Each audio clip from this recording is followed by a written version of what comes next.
Club Modèle ànd ak direction de la protection civile ASOWA association Guédiawaye taxaw temb ak mbooloo maître nageurs yi ñoo amal ab ndaje ca plage Malibu ngir soññe askan wi ci lab gu tar gi xale yi dëkkee ci géej gi. ñëpp gis nañu ne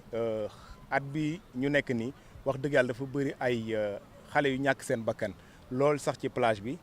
donc comme Club Modèle aussi dafa yàgg am habitude. année bi bu tollee fii ñuy wàcc sur le terrain def campagne de sensibilisation ànd seeg aussi ñi nga xamante ni maître nageurs yi la ànd seeg ñi nga xamante aussi moom mooy waa direction de la protection civile tey jii Malibu bi ñu nekk aussi ñu ànd si ak ñi nga xamante aussi moom mooy commune Golf Sud ñi nga xam ne vraiment ñoom aussi ñu ngi béy seen waar actuellement nii pour cas yi xaw a tànn tuuti parce que aussi cas boo dégg bés Malibu nga ko déggee te li ko waral mooy des fois cas dina am gàddaay ñëwee Malibu wala cas am Cambérène ñëwee Malibu ñëpp dañuy yaakaar ne que ne Malibu la si bien que nag aussi Malibu plage interdite la ñu xam que ne vraiment dañ ko interdit carrément loolu moo waral tey jii ñu wàcc fii gisante ak xale yi waxtaan ak ñoom def ay simulation en même temps aussi jox leen ay flyers pour ñu mën a xam aussi bu ñu waree dugg ci géej gi yan matuwaay la ñuy jël pour mën a dugg ci géej gi parce que aussi géej amul bànqaas te it wax dëgg yàlla dafay lore. ñoom sax sàkku nañu ci njiitu réew mi ab conseil présidentiel ngir waxtaanee lépp lu jëm ci wàllu xale yi ak géej gi. wax dëgg yàlla dëkk moom bu waree dem te xale yi nga xamante ñoom ñoo war a jël relève dëkk bi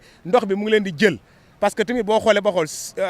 accident mortel yi am ci circulation moom la ñu gën a comptabiliser mais accident yi nga xamante ni mu ngi am ci géej gi buñ ko waxee rek tey kenn ku ci nekk di nga jàpp sa gémmiñ te aussi ndaw yi ci dem entre 9 ans la jëm 23 ans kon nag ñu ngi ñaanat encore le président de la République son excellence vraiment mu jël mbir mi def ko mu nekk li nga xamante ni moom dafa war a ñor état bi yëpp comme ni ñu koy defee ci wàll bu nekk mu woote ci benn conseil présidentiel vraiment jël ci ay mesures parce que tamit d'après information yi ñin yi nga xam ne dañ ko am venant ci mairie yi ñoom seen i ay budget permettre leen ñu mën a jël ay maîtres nageurs c'est-à-dire di leen mën a fay chaque fin du mois pour ñu mën a assurer kaaraange yi. wolof di faral naan géej amul bànqaas xanaa farlu rek yem fa nga war a yem mooy saafara si.